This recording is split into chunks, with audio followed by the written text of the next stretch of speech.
is happening? You are on WNHHLP New Haven 103.5 FM. I am not in New Haven. I'm in Oakland, and I am on the air with Mimi Pond. Mimi Pond, where are we getting at you at? I'm not Uh, sure that's a sentence. I'm down in Los Angeles, Fred, as usual. Okay. Okay. How are things down in Los Angeles right now? Well, things are pretty good. I just came off my book tour and it was really great and exciting. And now I have to get used to not being adored by hundreds. Well, you'll have to just go back to the dozens that I'm sure adore you on a daily basis. You'll have to like kind of decompress a little bit, but we're gonna help you in a couple of weeks. You're doing a couple of appearances up here, and you're gonna have like mobs of Yeah. it. Yeah. I got all my people up there because Yeah. I love me some Oakland, man. Your Oakland has shown up quite a bit in your comments. For instance, I know you through, I know people would know you through your writing for television, a small show called The Simpsons, a little thing that had a lot of people accusing me of being something I absolutely was not, but there's nothing wrong with it, called Designing Women. I Uh-huh. think it's fine to watch that as a 15-year-old boy. It's what made me the man I am today. But yeah, I'm curious, like how I know, like for me, 'cause I live in Oakland and I'm never leaving, because I got rent control. So, but what is it do you think about Oakland that has left such an indelible mark on you that you come to again and again? Oakland is just so real, it's like really down to earth. It has a vibe to it that's very like subversive left-wing working class. It's Yeah, got a long tradition of that. And it's just a lot of weirdos. And it was a really well kept secret for so many years. It was just a perfect place to live. I just loved it there. And sadly now it's been discovered. yeah, yeah. It's partially my fault. I didn't send up a bat signal, but I definitely was like one of a wave of gentrifiers. Just not the worst ways, because I was a poor Well, gentrifier. no, I mean it's like San Francisco without the bullshit. I mean Yeah, it had all the same charms without the hype and yeah. the high prices. I mean, I couldn't when I was a starving art student in the 70s. I couldn't afford San Francisco then. Yeah, But and San Francisco was cheap back then. yeah, Like that yeah. was the era of you were when did you live in Oakland? What do I you Well, I lived in Oakland from 1975 to 1982. okay. And were you in college that entire time or No, well, I went to California College of Arts and Crafts from 1975 to 1978, and then I worked at Mama's Royal Cafe in Oakland from 1978 to 1982. oh okay. For some reason in my head when I read it, I thought those were concurrent. But yeah, one followed the other. Yeah. Okay. What was that? I'm so curious. I wanted to ask this a million times. Like at the end of Over Easy, you kind of ride off into the sunset. What was that? What were those like first months like after that? Like Well, as you set off on after your the path? after the end of the customer's always wrong, I write it Sorry. on set because Yeah. the end of of Over Easy is the continuing story of working at the restaurant. But yeah, no, I went to New York and I had visited there a couple of times. I had made friends with the woman who was the cartoon editor at the National Lampoon, Sherry Flanagan, and she proved to be a great mentor of mine and basically taught me how to make a comic strip, which I didn't even know how to do at that point, and introduced me to a lot of people. And I started getting work doing illustration and comics in New York in the 80s, which was a thing you could still do then. Print was still the medium of choice. Yeah. I, Yeah, I got a tiny piece of that late '90s, early 2000s because I half of my life as a creator was as an editorial illustrator, and I hmm. was doing all this stuff for weeklies and weeklies, newspapers, and magazines, and all the weeklies are gone. Like I was really surprised when I was looking something up in my hometown Ventura and saw that the Ventura Reporter was around. No, it's still around. I was like, well, Ventura sucks, but good for it for still having a weekly You still hold a paper. grudge against Ventura. Of course, forever. Yeah. So yeah, so you got in, you started with National Lampoon and got to who were some of the people who were some of the cartoonists who were around in the early 80s? Oh well, I mean everyone: Roz Chess, Sam Gross, M.K. Brown, who I'm a big fan of. Um, oh gosh, there were so many. Rick Meyerowitz, uh, Bobby London. I mean, just a whole swathe of people who got Mhm. regular work. Yeah, yeah, yeah. It's funny. I teach at CCA. I teach inking now, in the falls, and I have a hard time explaining to the kids just what a different world we come from. Like, and Yeah, they're like 20, I'm 52, and I'm like, it doesn't feel to me like that big of a difference, but they have, I'll mention like, oh yeah, I did this job, and I'm showing them production styles that are analog production styles, which they could honestly really benefit from yeah, because they're really precious. They can be very precious working digitally, but I'm showing them yes, like you got to dash through work and you got to cycle through and get to your ideas faster rather than being really like I'm just going to labor over this one thing forever. yeah, yeah, And yeah, I think that's a thing that's shifted because there's not those opportunities for those gigs that are super fast turnover where you get like a call or an email from the editor and you got to yeah. have it that afternoon. I think it's good for you. It's terrible for you. Took years off my life, but as an artist, really honed the edge. Yeah, I mean, I feel like I learned so much from working with editors. I learned everything about writing from working with editors that kids aren't learning today because nothing's edited. Yeah. Edited. I mean, it's editing is gone. I mean, there's a bunch of almost every article I read online is like I'm looking through it and I go, could have cut here, could have cut here, could have cut here. Yeah. It's just gone. And the world I entered in the 80s in doing comics and illustration in New York was like a world I'd grown up to expect I could get that from. I mean, I was Hmm. raised, I was like bottle fed on classic American newspaper comics like Little Abner and Pogo and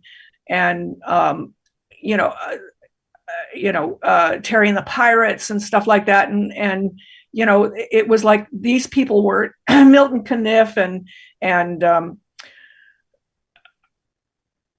Charles Schultz and all uh, Chester Gould, the greats. I mean, these people were Yeah. stars. They were millionaires, and Yeah. it was a viable career that you could pursue. And now that is all gone. Hmm. And I mean, it's also a lesson to kids today, like the world they're living in now, that could be gone too. Oh, it absolutely will be.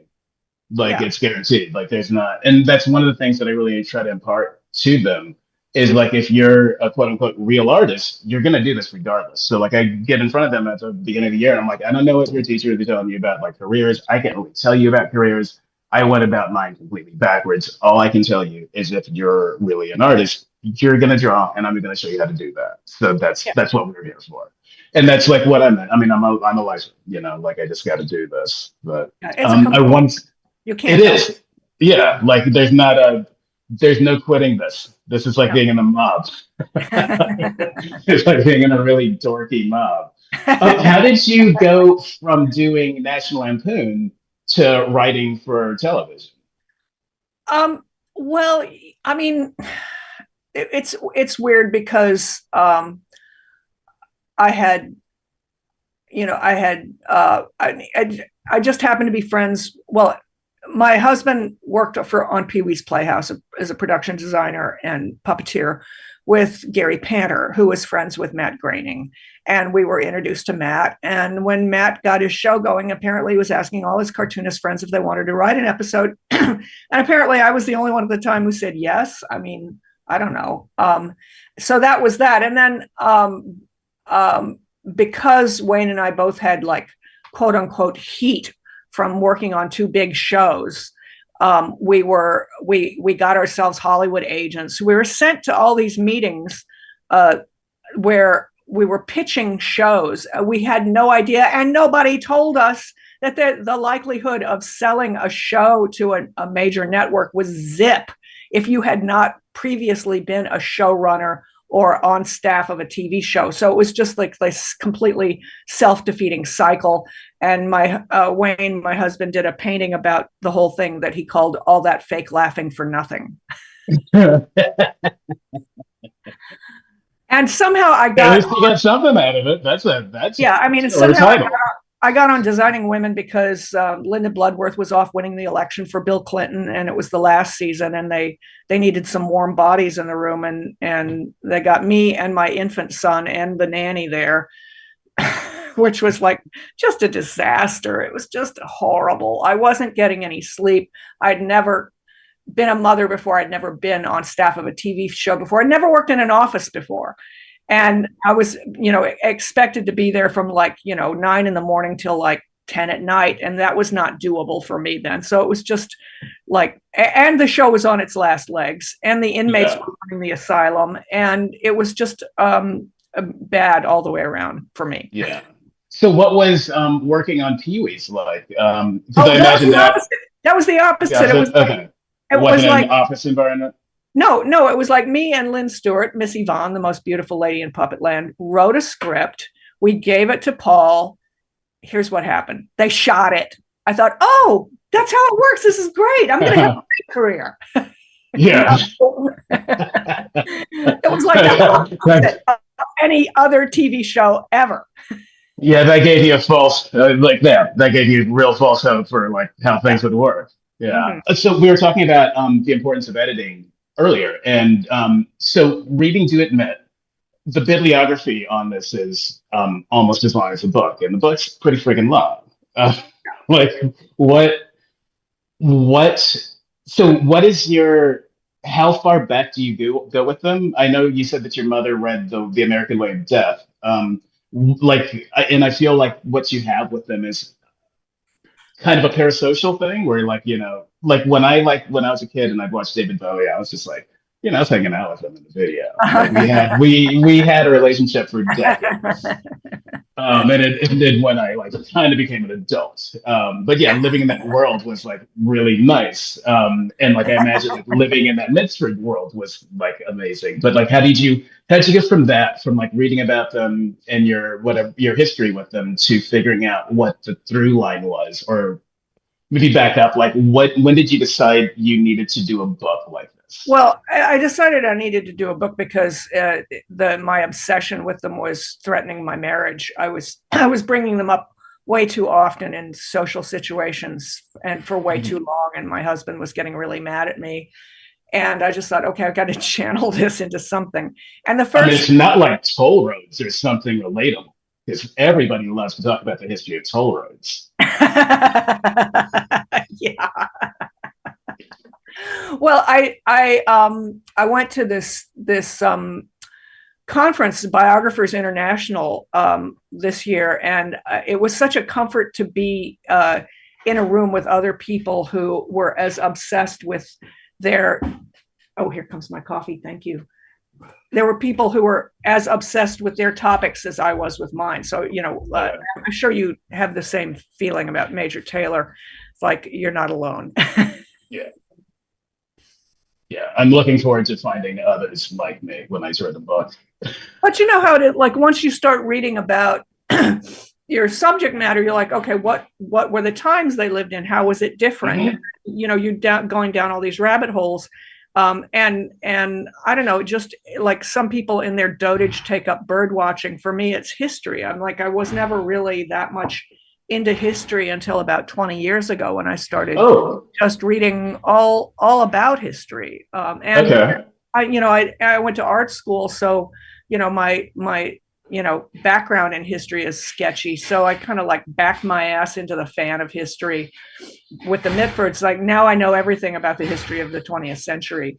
Because of that. Yeah, I mean, they trot all the way through. Yeah, and into the 19th. I mean, because there's this big doorstop of a book called the decline of the decline of the British Empire, I couldn't make my way all through that, but I was thumbing through it and going, wait. So wait, you couldn't vote in Britain unless you were owned land, and 90% of the land was owned by 1% of the population. How do they even do that? how do you convince everyone else that you're superior to them and you get all the money? Like, I don't it's a neat know. trick. I think that's kind of the basis of the country we live in. Yeah, it is in a way, isn't it? And I think we're kind of trying to go back, or we're not, but I think there's definitely parties who are like, oh yeah, landed gentry, that's the way we should do Yeah, things. yeah. There's something very, it's odd because at least British aristocrats were great with the turn of phrase. We have this nouveau riche aristocracy in the country Yeah, they're really good that's at nice. boring. Like they're not, there's no quips, there's no cleverness, No, they no, don't dress well. no, Like, nothing. at least, like I was going to make a joke about Hugo Boss, but I don't think I will. But at least there were people dressed to the nines Well, in Hugo Boss. yeah, well, exactly. And most people don't know that Hugo Boss was the official tailor of the Nazi Party, which is just a mind blower. Mm-hmm. So the next time you're dabbing that behind your ears, And little Hugo Boss. people have gotten offended when I have said that, you know, the Nazis had their look down. They had style books for everything across the board. Their design was impeccable. You know, it was consistent and it was beautiful. I mean, and that's why they're always the supervillains because Mm-hmm. Well, yeah. That's why people come to conventions just like stormtroopers. Like they kind of trailblaze that like dark thing. But yeah, when you look at Leni Riefenstahl's like A Triumph of the Will, like the visuals of that are amazing yeah. for a really horrifying Oh, it's subject. horrifying. It's I mean, so we should thank amazing our to look lucky at. stars that the other side has such a shitty design sense. It would be even worse. Yes. But we're at WNHHLP New Haven, 103.5 FM with Mimi Pond. So yeah, they trot all the way through the 20th century, but I feel like it might just be like my take on it, but I really feel like Decca to me was the star of the book because Oh she's yeah. the Well, yeah she bucked the whole system. I mean, yeah everyone else was like status quo from one extent to another, but Decca absolutely was the rebel who turned her back on the whole idea of being an aristocrat and yeah left England and became a complete American in every way. I mean, as yeah much as she railed against a lot of American policy, she embraced democracy. yeah. Yeah. That was really striking, and I love seeing her history here in Oakland, which I think maybe like we were talking about how Oakland has this great leftist history, but it also has like a really horrible history It of does. redlining and of police abuse that That she you was know fighting against on the front lines, on the yeah absolute front lines. yeah and yeah like I feel like she's a huge part of that history. Like I feel like she Yes. must have drawn so many people with that particular bent to Oakland particularly. Yeah. So when you wait, sorry, I lost my place for a second about doing the network call out. Oh yeah. So the some of the techniques that you use in the book to condense time. I was just looking at this page. Um, way the viewers can see it. And that looks like something from like Fritz Lang's Metropolis. Like Yes. you have a Yes. lot of there's all through the book. There's this really great cultural references and stylistic references like from the time. And so how I was trying to do something similar because you succeed in condensing a lot of time into smaller spaces. Because if you were to really delve into it, the book would be three times as long as it Yeah. was. How did you? I tried to do that, probably inspired by your Oh, well, newsfeed on thanks. Instagram, but wasn't quite as successful. How did what inspired that? Like, how did you Well, come to that? I was desperate to find a way to tell the story without it being just nothing but talking heads, which is unfortunately what happens with a lot of graphic biographies. Yeah, And I, Pinterest has become my best friend. It's just a way of organizing images. Any and all images you could possibly imagine, you can put them all in one place and organize them into subheads. It's not just for planning your wedding shower.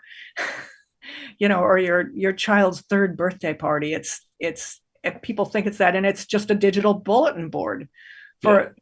for for organizing images. And I and then once you start collecting things and putting them up, then our evil overlord sees what your taste is and starts showing you similar things. So even if I was stuck for ideas, I just scroll through Pinterest, and things would pop up, and I go, oh, I like that, I can use that. And sometimes things would suggest themselves from wordplay. Sometimes it was a matter of like, what year is it, and what's the vibe, and you're like thinking like 30s, 40s. A lot of advertising of these different eras would suggest things graphically that telegraphed the time and place, that kind of thing. I'm thinking of the one page where you have, I think it's Diane, who's on the radio. She's represented by like four Oh, radios, yeah, just spouting all this Nazi yeah. stuff. Yeah, because she wanted to start a radio station off the coast, on an island off the coast of Germany, to broadcast in English, basically propaganda to England, where otherwise you had to have the a radio license to do that, and she of course couldn't get that there because her and Oswald Mosley's name were already mud in Yeah. England. And she worked really hard to convince Hitler that she should have this radio station. It was like, and the promise was like, oh, there's no propaganda, it's just like all light news and women's shows. And she was even going to like have her own line of cosmetics that she was going to sell through it. Hello, Kardashians. And they were building this radio station on the island, and then war broke out. So Yeah. that never happened, thank God.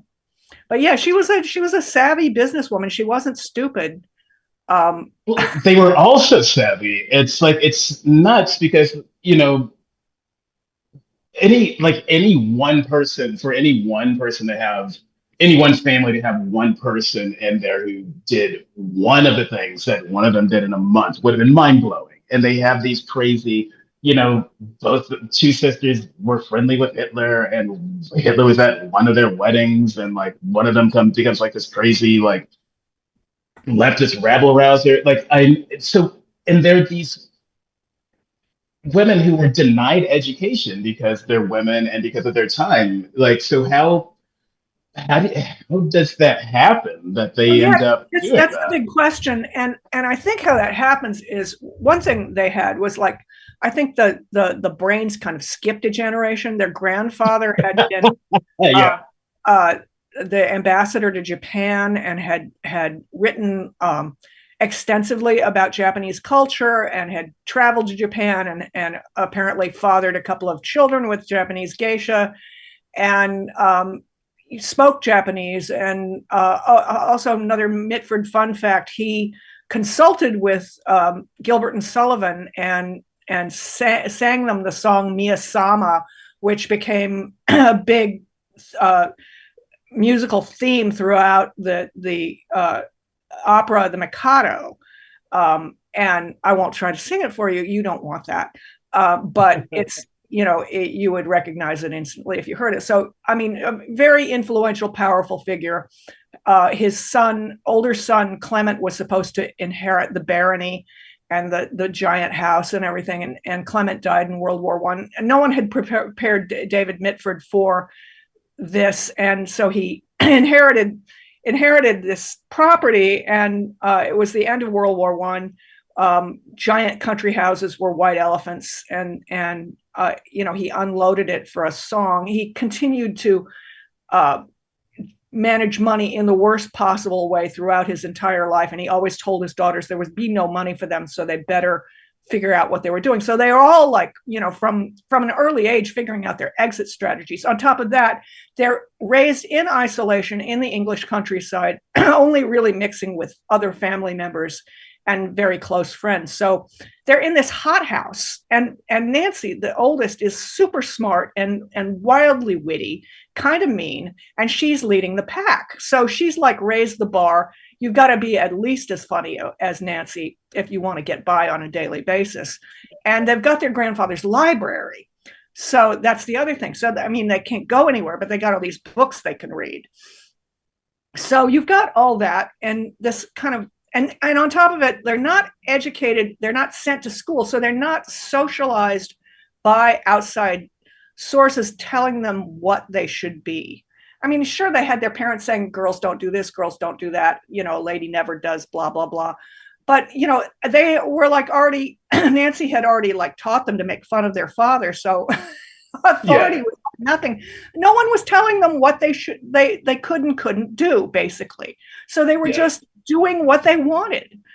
And so it came naturally to them. Like they were left to be who they were in a weird Yeah, roundabout yes, way. in a weird way, yes. Yeah. Not on And purpose. certainly, yeah. And certainly like their privilege allowed them access to more Yes, places, but that yes, certainly wasn't like the spark. Like yes. that drive and that like And intellect was natural to Winston them. Churchill, his wife was David Mitford's first cousin, um, and so they spent a lot of time at Winston Churchill's home, you know, and so they're like, you know, there's a lot of really, you know, high flown dinner conversation in a place like that, as you can well imagine. So, you know, Yeah. it's not your usual just like cousin Winston's having us over for dinner. Oh, yawn. Uh, Winston friggin' Churchill. Well, the book is, do admit, the Mitford sisters and me, drawn in quarterly.